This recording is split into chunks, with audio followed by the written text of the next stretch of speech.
In the following clip, the YSL prosecution uses a child in their effort to try to prove the RICO case against Young Thug and his co-defendants.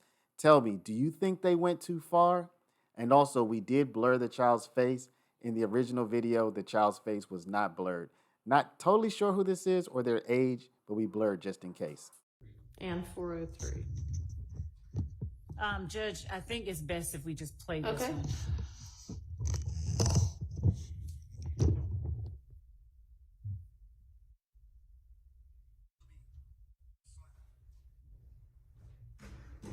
Big B, Lil B, Slime, YSL, Crip Killer.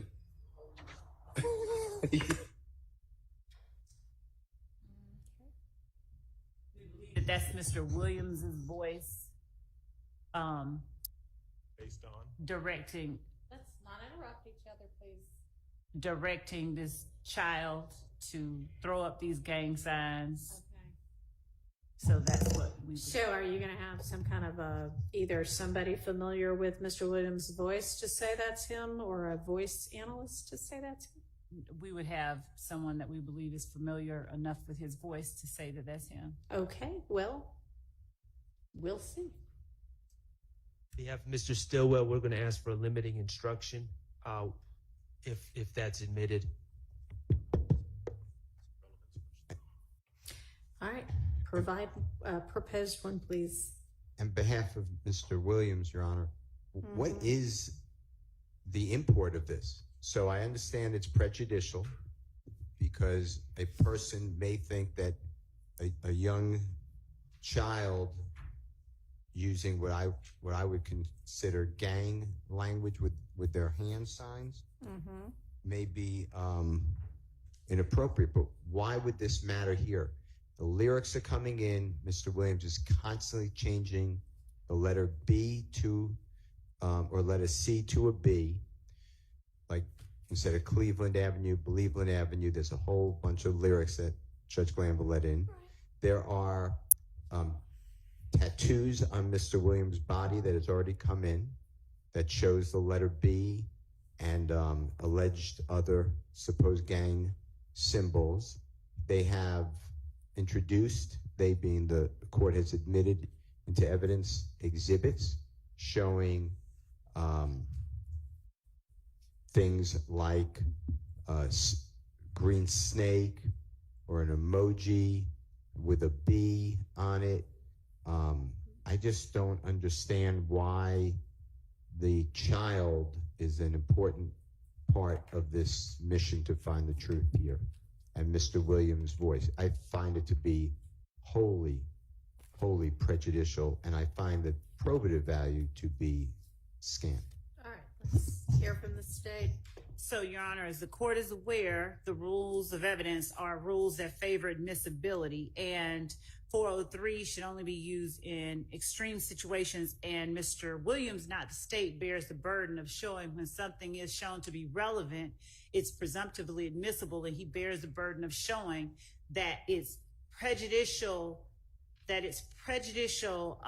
effect substantially outweighs its probative value. And Mr. Williams has said nothing about the prejudicial effect of this video with his child, with Mr. Williams dictating to this child, throw up B, YSL, Crip Killer, which are all things that Mr. Williams has attempted to distance himself from throughout the entirety of this trial. He has asserted that all of this is, not real. All of this is, just a facade. And the more that the state is able to show to the jury that this is, in fact, not a facade or not someone pinning on Mr. Williams' designations that are not accurately pinned on him, then the stronger the state's case becomes. So our argument is that Mr. Williams has in no way shown that this video is substantially more prejudicial than probative. All right. With respect to Mr. Huey, we would also chime in on the 105 instruction, but notwithstanding that, Your Honor, can you hear me, Judge? I can hear you. I don't think that's working, but I can hear you anyway.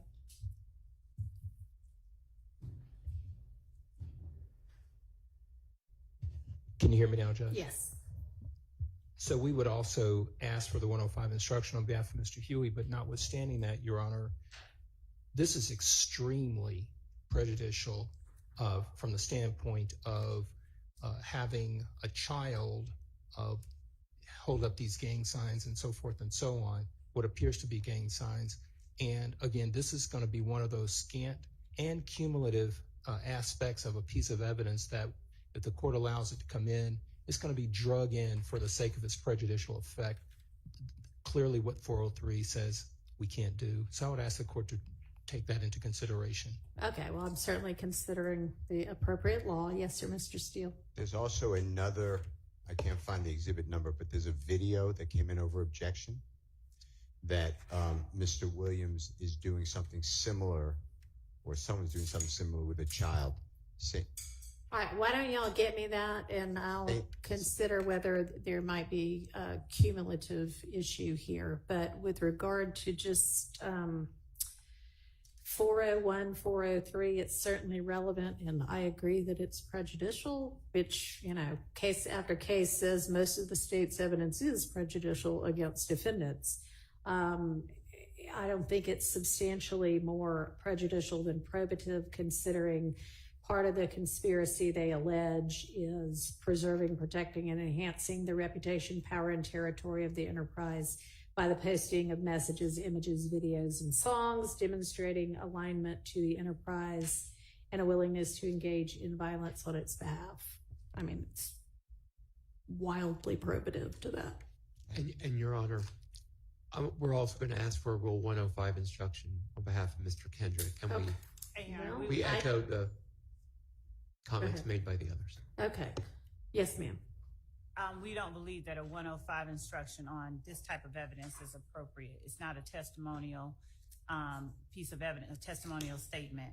So we would ask that a 105 instruction not be given in instances where this is the evidence being presented. And we would also submit that Jeffrey Williams is alleged to be the leader of this gang, and in having or directing this child and other children to do things like he's doing, he is, in effect, he's starting early and starting young. That is part of the state's theory in this case, that this gang recruits young children, and this is what it ends up being.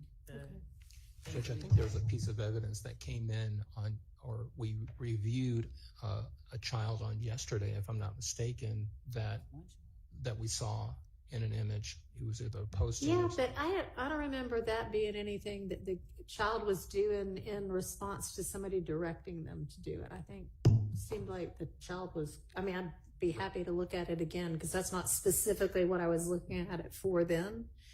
But if that's what y'all are thinking about, you know. Well, that's one at least that immediately came to my memory. And do you recall that child was doing that in response to somebody directing them? I'm not sure if there was sound associated with that particular image, but it was certainly at the direction of an adult, and then the child was. Was it Mr. Williams? I believe it was. Yes, Judge. It was. It was the one of the two videos that you saw on yesterday, and when you listen to the sound, it's exactly the same thing. The child is being directed, and in fact, it's the same child. Okay. He says Big B, Little B. He doesn't say Crip Killer. He doesn't say YSL. All right, that is not cumulative, if that's the only one that y'all had in mind. So that's, I'm overruling those objections. Okay. I think that takes care of that witnesses exhibits, at least for now. Martinez Arnold. I see there's a plea agreement in that one also. Same grounds as before. Is there anything in particular on that one? I know there was. This isn't the same one we talked about before, is it? No. Mr. Slade. Okay. It will be similar grounds. You know, he's testifying, so why do we need a plea agreement? And the state wants to put it in, my understanding. And it would be continuing witness because it's a statement, and he could testify to whatever, and then he can get impeached. All right, well, continuing witness is only about whether something goes out to the jury or not. Correct. So that's not relevant to whether it actually comes in or not. And then it's the state's intention to use this only if you need to impeach him as to something?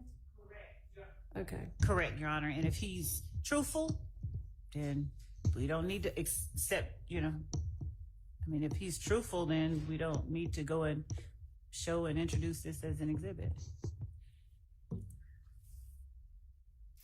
And I'm assuming they're talking about the factual acknowledgments, not the not the conviction itself. I don't know.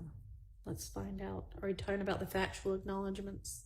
I am talking about the factual acknowledgement, and then there would have to be a proper purpose for the guilty plea, which there could be one, but I didn't hear it yet. All right. Is there anything about the factual acknowledgments here? Like, I know that last one y'all were saying, I don't think this person has any firsthand knowledge. Is there anything like that I need to look at in particular? Okay.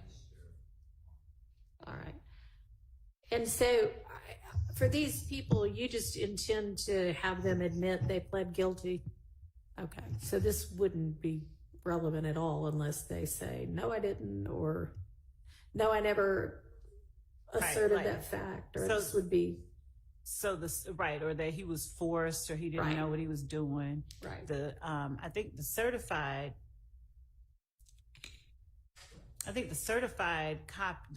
conviction might actually be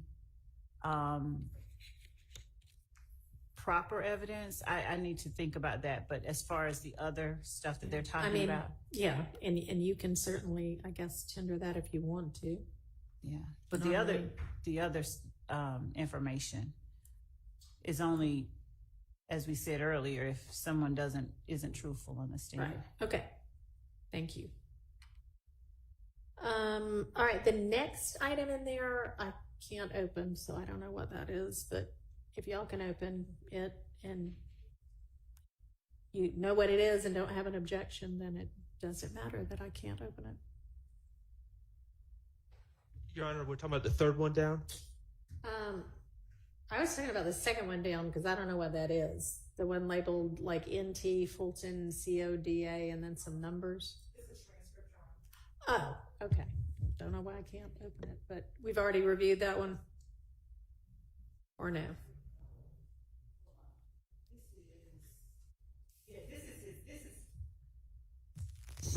So this is a transcript of an interview with Mr. Arnold, and there is no need to enter this or use it unless we need to impeach him. Okay. And I assume it's a certified copy that y'all would use if need be. I mean, I guess it wouldn't have to be, but. It's not certified? Okay. You mean of the transcript? Yeah. It's not certified. It's just It's a hallway conversation. Say that again. It's a hallway conversation. It's Hallway not, conversation? It's not in court.